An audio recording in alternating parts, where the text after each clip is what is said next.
Big Z, how would you describe your emotions and your attitude on the mound? Because obviously you're a big dude, threw hard, you hit the ball hard, you were intimidating.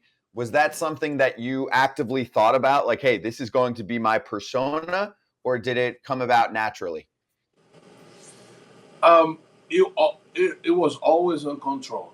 To be honest, I always, uh, sometimes, few times, get off my um, control, but it was always part of the show and part of the. It's like I was an actor, and I have to do this to get on the mind of uh, the enemy or the other team. I remember, um, when I used to take batting practice the day I was pitching, and I used to shake hands hard to, whoever comes and say, hey, how are you? Any Latin player or whatever, whoever wants to come and say something to me, I was already on the game, and I try to intimidate the other team. And I remember one time I say this the other day. I was pitching against the Marlins. I think it was in uh, 05 or '06. Encarnacion. Juan Encarnacion was on that team, and they were loaded. And Carlos Delgado was on that team. I remember they were you know talking about me and says we have to get him mad because when he got mad, um, he get out of everything. He's lost. And I remember AJ. I mean, I know AJ had, or the White Sox had this scouting report from me, and I did something crazy against the Marlins, and they say I heard them say, uh, we got him, let's go, we got him, he's out, he's all over out of control. And I ended up pitching good, and I did it because I knew they was waiting for me to do something crazy because they thought that I was gonna be crazy and do something to lose the game. But it was part of the my my way of pitching and my way of do things in the big leagues. Well, do you wish? Because people talk to me about that all the time, like playing with emotion. And I agree with what you said. Like it was a persona. It was like a Yep. wrestling character, right? Like Yep. you're like, okay, I'm this person, but then when I get on the field, I have to be this person.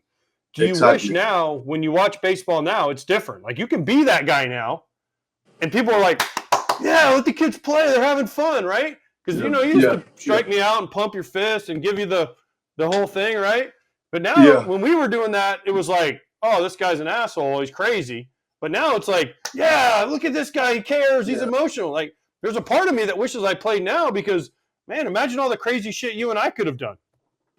Yeah. But think about this, and I give you this as a homework if you want to do it.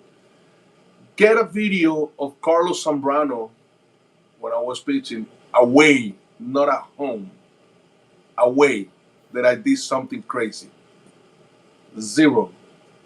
You're not gonna find nothing. You know why? Because this crowd make me crazy. Fans, Chicago fans, I mean, make me do what I did. Be passionate for the game. Every time you come to Wrigley Field, there is an atmosphere of baseball. You want to pitch, you want to play, you want to be there. But everything I did was here in Chicago, was here at Wrigley Field. This Bullshit. Because place was, one time at U.S. Cellular, you chased me around the bases. So bullshit. well, it's Chicago. Oh. Still Chicago. I threw my no hitter in Milwaukee, which is, we play like, most of the crowd are a Cubs fans. So, Yeah.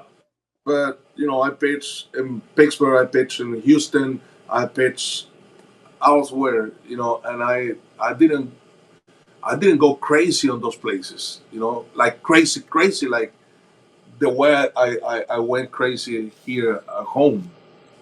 Well, what was your favorite one? Like, what was your favorite? Because I look back and I'm like, oh, I've done some dumb stuff, and there's ones where you're like, oh, I'm proud of that one. I'm not proud of that one. So, what was like your favorite one or your least favorite one? Like when you beat up the soda machine with your bat that time. I mean, we've all hit stuff with our bats and our helmets. Like, what's your favorite? What was your favorite like crazy part? My favorite crazy part was when I when I threw the umpire out and I threw the ball, and Larry Rothschild was behind, was no, he was screaming, "Don't do that!" So I thank God for Larry. He had the you know the how can I say this, the temper of the to correct me, to uh, do uh, his job with me. I thank him. He worked with me for 9 years, and I appreciate that.